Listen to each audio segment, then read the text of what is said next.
bật tay tổng bộ nó tôm với này ngay đi chỗ này đường thế ngay đi chứ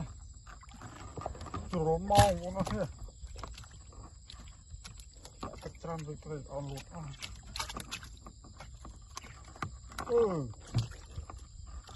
cái chỗ mà này đường thế ngay đi của nó chỗ mau rồi mau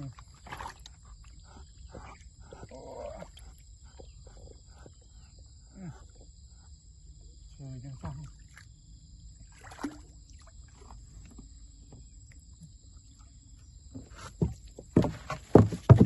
rồi mau hai thế này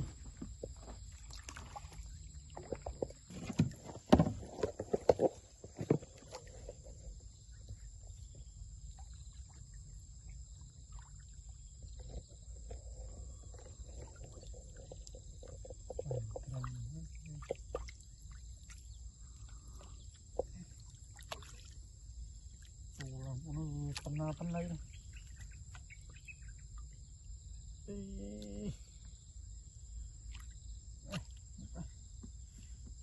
chạy cây ra mưa còn tí là cái thôi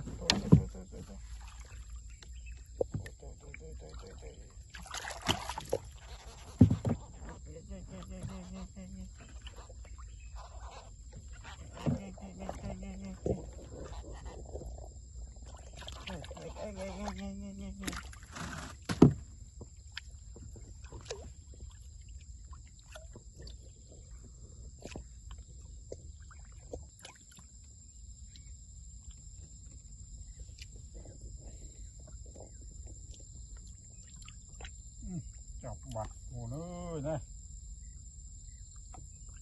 đỏ co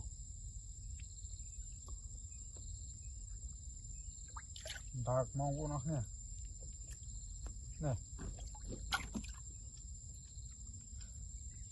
đặc luôn mà anh này về cho một phơi trường cái lô này tí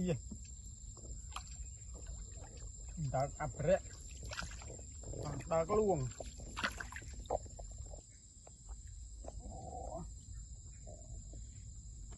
chân của nó ơi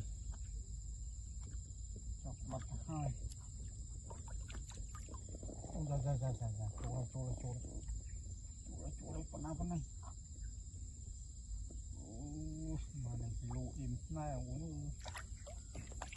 cây tròn đi lấy cây tròn đi lấy